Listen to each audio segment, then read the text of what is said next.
Hello everyone, स्वागत है आपका अपने ही चैनल में जिसका नाम है क्रिकेट एक्सपर्ट। तो अभी हम बात करने वाले हैं इंग्लैंड और पाकिस्तान के बीच में होने वाले पहले T20 मैच की।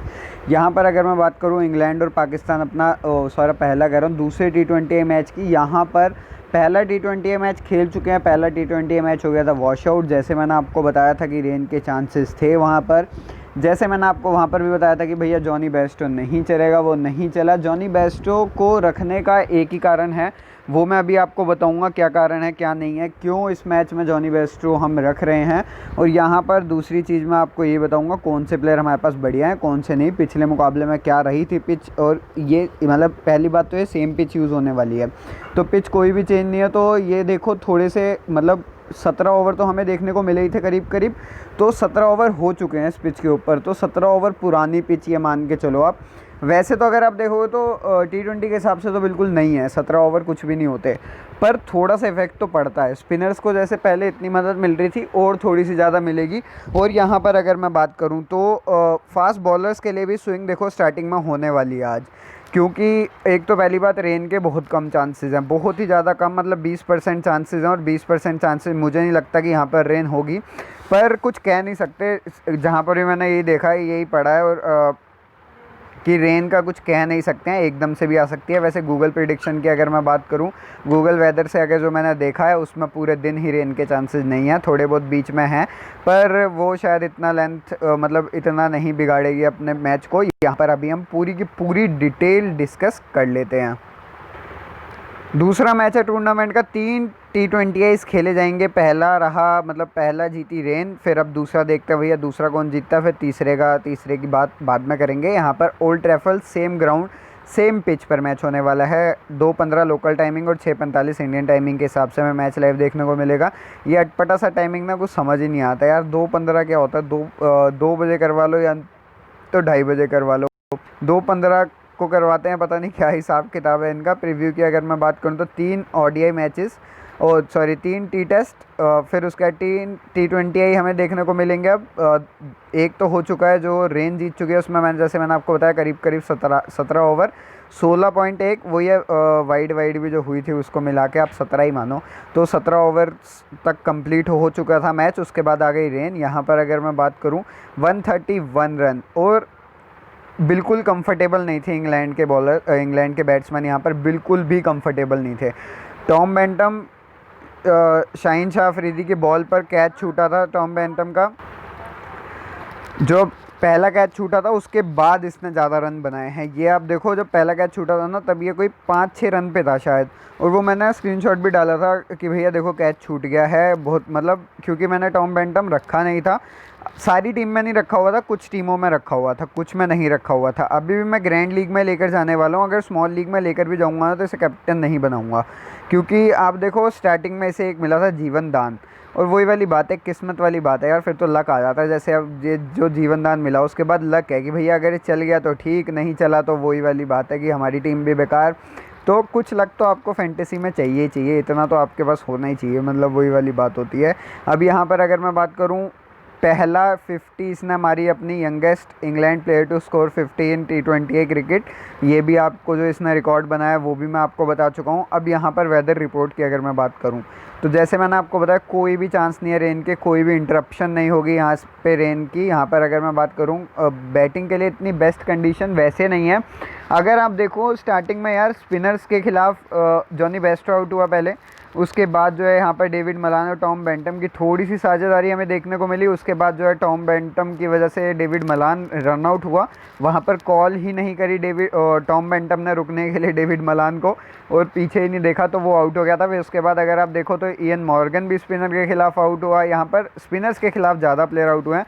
मोहम्मद आमिर विकेट नहीं चटका पाया था पिछले मुकाबले में, ये एक मेन बात है। और मोहम्मद आमिर स्टार्टिंग के ओवर करवाएगा और एंड के ओवर करवाएगा, जैसे शहीन शाह अफरीदी यही काम करने वाला है, तो ये हमें थोड़ा सा देख के चलना पड़ेगा। आखिरी के 2 ओवर ये मान के चलो मोहम्मद आमिर के, और आखिरी के 4 ओवर में से 2 मोहम्मद आमिर और 2 जो है यहाँ पर 2 में से एक तो शहीन शाह अफरीदी का पक्का है ही है, तो ये हमें दोनों प्लेयर्स रखने ही पड़ेंगे। अब यहाँ पर एवरेज फर्स्ट इनिंग स्कोर जो 2015 तक भैया जितने मैचेस हुए थे, मतलब 2015 से अभी तक जितने मैचेस कंप्लीट हुए हैं, 5 बार जो है हेड टू हेड, मतलब 5 बार इंग्लैंड और पाकिस्तान एक दूसरे के खिलाफ T20 में भिड़ी है, उसमें 4 बार इंग्लैंड जीती है, 1 बार पाकिस्तान जीती है। पाकिस्तान जो जीती थी वो इसी ग्राउंड पर जीती थी। यहाँ पर रिकॉर्ड ऑफ चेजिंग देखो भैया, 2 बार जो है चेस करते हुए टीम जीती है, 1 बार यहाँ पर हारी है। यहाँ पर इस ग्राउंड पर टोटल 8 मुकाबले हुए हैं, पिछला मुकाबला जोड़ के बता रहा हूँ। उसमें से जो है भैया 4 जीते हैं, मतलब 4 के रिज़ल्ट ही आए हैं, ये मान के चलो। और उसके बाद तो 3 के तो स्टार्टिंग में रिज़ल्ट नहीं आए थे, और 4 हो गए। 4 मतलब 4 के रिज़ल्ट आए और 4 के रिज़ल्ट ही नहीं आए। एवरेज रन्स पर विकेट की अगर आप बात करो तो एवरेज रन जो बन रहे हैं हर एक विकेट के बाद 25 रन पर 1 विकेट गिरती है। मतलब हर 25 रन के बाद 1 विकेट, हर 25 रन के बाद 1 विकेट, हर 25 रन के बाद 1 विकेट। आपको स्टार्टिंग के मैच में भी ऐसे ही कुछ सिनेरियो देखने को मिला होगा, इससे कम था थोड़ा सा, पर ऐसा ही था। फिर उसके बाद एवरेज रन्स पर ओवर की अगर मैं बात करूं तो 8 की इकनॉमी के साथ रन बनते हैं, और वही हमें देखने को मिले। देखो 130 रन इन्होंने बना लिए थे, बचे थे 4 ओवर, तो वही 30 रन और जोड़ लो और वो निकाल लो एवरेज, तो वो निकल गई भैया पूरी की पूरी जितनी मैं आपको बता रहा हूँ 8 की एवरेज। और 8 से ही रन बनते हुए हमें दिखेंगे, चाहे कोई सी भी, मतलब एक आधा मैच हुआ था जिसमें मतलब जो इंडिया का मैच था उसमें बहुत बढ़िया परफॉर्मेंस रही थी इंडिया की। यहाँ पर अगर आप देखो 160 वही है, 170 कि ज़्यादा से ज़्यादा मैक्सिमम टू मैक्सिमम 170 180, इससे ज़्यादा नहीं। अब यहाँ पर अगर आप देखो जो पिछले मुकाबले यहाँ पर हुए थे इस ग्राउंड पर, तो इंग्लैंड, जो मैंने आपको पहले ही बताया था, अगर इंग्लैंड पहले बैटिंग कर रही है तो इनके जो है ऊपर के प्लेयर थोड़े से कम रखेंगे हम। पर यहाँ पर जो सेकंड इनिंग में जोन सी भी टीम बैटिंग कर रही है उसके ओपनर्स, और पहली इनिंग में जोन सी भी टीम बैटिंग कर रही है उसके तीसरे नंबर से स्टार्ट करो प्लेयर लेना। मतलब डेविड मलान हो गया, फिर उसके बाद हमारे पास जैसे इयन मॉर्गन हो गया, फिर उसके बाद अगर मैं देखूँ सैम बिलिंग हो गया हमारे पास, मोहिन अली हो गया, बहुत सारे प्लेयर हैं वो आप पिक कर सकते हो।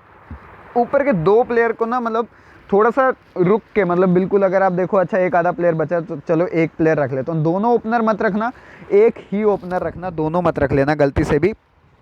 अब इसके बाद यहाँ पर अगर मैं बात करूँ हमारे पास दूसरी चीज़ जो मैं आपको बताना चाह रहा था, जो पिछले मैच में बताई थी, स्पिनर स्पिनर स्पिनर स्पिनर। देखो भैया यहाँ पर 6 विकेट तो स्पिनर ही लेकर गए थे इस मुकाबले में। उसके बाद यहाँ पर दूसरा जो इंग्लैंड और पाकिस्तान का हुआ था मुकाबला, इसमें आप देखो इनके बॉलर्स जो मतलब पहले जो फील्डिंग कर रही है टीम उसके बॉलर्स ज़्यादा उठाना, और दूसरी टीम में जो मतलब यहाँ पर है ना जो पहले बैटिंग करेगी उसके आप बैट्समैन ज़्यादा उठाना, क्योंकि उनके बैट्समैन की ज़्यादा मतलब नीचे तक की ज़्यादा बैटिंग आएगी एज़ कम्पेयर टू जो सेकंड इनिंग में करने वाले हैं। क्योंकि सेकंड इनिंग में ये है कि विकेट नहीं गिर रही थी, और विकेट शायद हमें गिरती हुई भी नहीं दिखेंगी इतनी ज़्यादा। पर क्रिस जॉर्डन जैसा प्लेयर जो खेल रहा है वो आपको विकेट लाता हुआ दे सकता है। यहाँ पर लास्ट हेड टू हेड की अगर मैं बात करूँ तो पाकिस्तान और इनके हुए 5 ही हुए, 5 के 5 आपको रिजल्ट यहाँ पर दिखा रखे हैं। वो बता भी चुका हूँ मैं आपको कि 5 हुए, उसमें 4 इंग्लैंड जीती और 1 जीती है पाकिस्तान इसी ग्राउंड पर जीती थी। इंग्लैंड की अगर मैं बात करूं मुझे नहीं लगता कोई भी चांस है इनकी प्लेइंग 11 में। बॉलिंग तो किसी की आई नहीं, तो उस हिसाब से बॉलर्स तो ये किसी को निकालेंगे नहीं।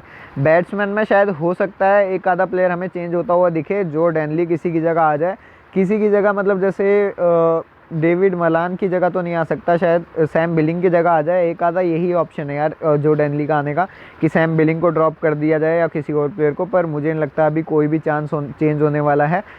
मान के चलो ये दोनों के दोनों मत ही रखो तभी सही है। यहाँ पर अगर ट्राई भी करना चाहते हो जॉनी बेस्टो ट्राई कर सकते हो। टॉम बेंटम तो भैया शायद मैं रखूँगा भी ना अगर अपनी टीम में, तो ये मान के चलो कि मैं ऐसे कप्तान वाइस कप्तान स्मॉल लीग का तो नहीं बनाने वाला। डेविड मलान, इयन मॉर्गन, फिर उसके बाद यहाँ पर जो है हमारे पास एल जॉर्जी और क्रिस जॉर्डन, कुछ ऐसे प्लेयर, और सैम बिलिंग आप ट्राई कर सकते हो। पिछले मुकाबले में मैंने आपको बताया था कि भैया मुझे लगता है जॉनी बेस्टो नहीं चलेगा, सैम बिलिंग चलेगा। अगर इसकी पूरी बैटिंग आ जाती है तो गारंटी थे भैया 20 से 30 रन तो मार के जाता ही जाता, और इतने तो पॉइंट हमें दे जाता कि जॉनी बेस्टो से ज़्यादा पॉइंट होते हैं इसके। तो ये चीज़ आपको थोड़ी सी देखनी पड़ेगी। शायद इस मुकाबले में भी ऐसा कुछ मैं ट्राई करूँ, एक आधा प्लेयर शायद मुझे जो लग रहा है, तो वो मैं आपको टेलीग्राम पर बता दूंगा। टेलीग्राम का लिंक आपको नीचे डिस्क्रिप्शन में मिल जाएगा, वहीं पर आपको फाइनल अपडेट मिलेगी। इंग्लैंड के प्लेयर्स की अगर आप बात करो, यहाँ पर आप सारे के सारे स्टैट देख सकते हो। इयन मॉर्गन कितना बढ़िया प्लेयर है आपको पता ही है। डेविड मलान, यहाँ पर डेविड मलान क्यों रखा था मैंने, इसकी एवरेज देख के रखा हुआ भैया। एवरेज इतनी बढ़िया है ना इस प्लेयर की, 52 की एवरेज है T20I में, मतलब। और यहाँ पर भी देखो तो इसने बहुत बढ़िया बैटिंग करी थी वैसे, पर वो ये रन आउट हुआ, वो भी अपनी वजह से नहीं, टॉम बेंटम की वजह से रन आउट हुआ। तो वो एक बहुत बढ़िया प्लेयर है डेविड मलान, आप ट्राई कर सकते हो इसे स्मॉल ग्रैंड लीग में। अगर आप रेस की टीम थोड़ी सी बनाए तो डेविड मलान को वाइस कप्तान लेकर जा सकते हो। जो डेनली आपको यहाँ पर खेलता हुआ दिख सकता है, अगर खेले तो हम रख सकते हैं इसे। टॉम कुरान आपके लिए बढ़िया है, इसी सिलेक्शन बहुत कम है, इसे ग्रैंड लीग में हम ट्राई करेंगे। लुइस हमारे पास हैं एल जॉर्जी मतलब, तो यहाँ पर ये प्लेयर आपको बॉलिंग प्लस बैटिंग दोनों करवा के दे देगा। डेविड विली आपके पास अगर ये प्लेयर खेलता है तो देखो सबकी टीम में सीधी सीधी सी आ जाएगा, इसको तो कोई मतलब बाहर निकालने ही नहीं वाला है। तो डेविड विली अगर आता है वापस टीम में तो इसे हम गारंटी अपनी टीम में रखेंगे। जॉनी बेस्टो हमारे पास है, आपको पता है क्या कर सकता है, बहुत बड़ा नाम है।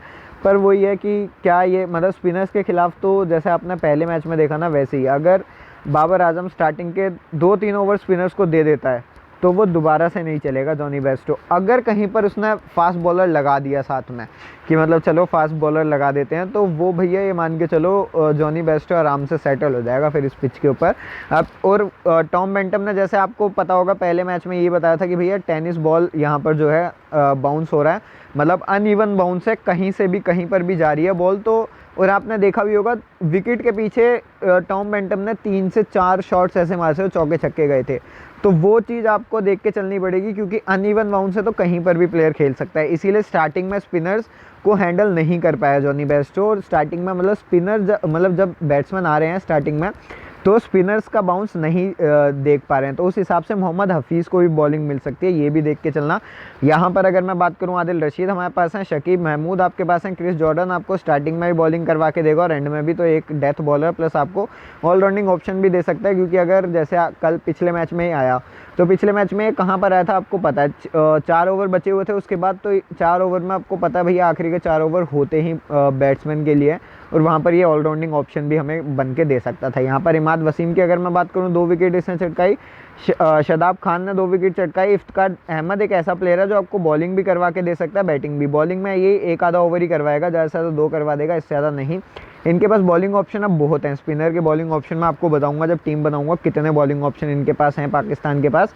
यहाँ पर पाकिस्तान के प्लेयर्स की अगर मैं बात करूँ, बाबर आजम यहाँ पर इस ग्राउंड पर ही मैच खेल चुका है।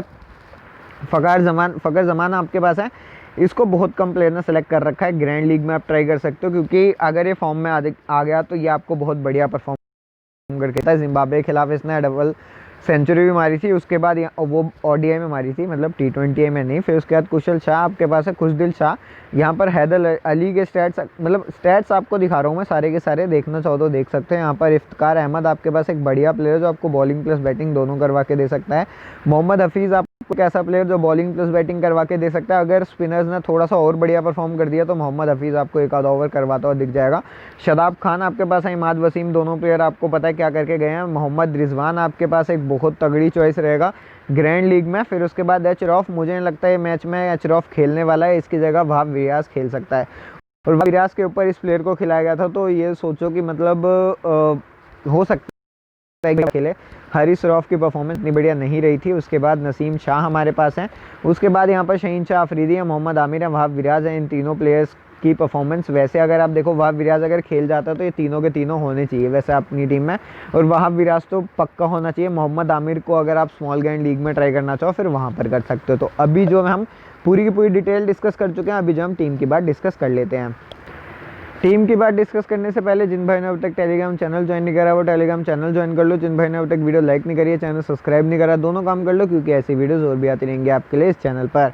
यहाँ पर अगर मैं बात करूँ, जॉनी बेस्टो एक बहुत इंपॉर्टेंट पिक अपने लिए, और यहाँ पर मोहम्मद रिजवान आपके पास है, सैम बिलिंग, जैसे मैंने आपको बताया था पिछले मैच में एंड पे बताया था, वो टेलीग्राम पर ही बताया था। और ऐसी कुछ एक आधा पिक अगर मुझे और आज के मैच में कोई लगता है कि अच्छा ये बढ़िया परफॉर्म करके दे सकता है, तो वो मैं आपको बता दूंगा टेलीग्राम पर ही। अभी के लिए हम नॉर्मल टीम की बात करते हैं जो हमारे लिए बढ़िया रह सकती है। यहाँ पर जॉनी बेस्टो सैम बिलिंग के ऊपर क्यों रह सकता है। आज 40 ओवर पूरा मैच होने वाला है, ठीक है, तो उसमें आप ये मान के चलो जॉनी बेस्टो हो गया आउट 5 रन पर, मान लिया मैंने 5 रन पर आउट हो गया, 5 पॉइंट दे दिए इसने हमें, इसके 5 पॉइंट रखो साइड में। अब इसके बाद सैम बिलिंग हो गया, सैम बिलिंग ने आया 25 रन बना गया सैम बिलिंग। 25 रन में आप मान के चलो इसने कितने पॉइंट दे दिए, 35 पॉइंट मान के चल लो, चौके छक्के ही मारेगा, कोई दिक्कत नहीं है। पर जॉनी बेस्टो विकेट के पीछे भी तो है, यहाँ पर एक कैच पकड़ लेता है 8 पॉइंट, यहाँ पर एक रन आउट कर देता है उसके पॉइंट, और यहाँ पर अगर एक स्टंप कर देता है तो उसके पॉइंट। तो उस हिसाब से अगर आप कैलकुलेशन लगा के देखो शायद जॉनी बेस्टो बढ़िया कर जाएगा। पिछले मैच में यह था कि छोटा मैच हमें होने के चांसेस है, मुझे यही चांस था कि पहली इनिंग पूरी हो जाएगी, दूसरी इनिंग में ये होगा कि शायद हमें डकवर्थ लुईस के हिसाब से पाकिस्तान जो है थोड़े कम वो खेले ओवर, तो उस हिसाब से सैम बिलिंग के पॉइंट्स रह सकते हैं ज़्यादा। तो इसीलिए मैंने सैम बिलिंग को पिछले मैच में प्रेफर करवाया था आपसे, और मैंने भी खुद रखा था इसे।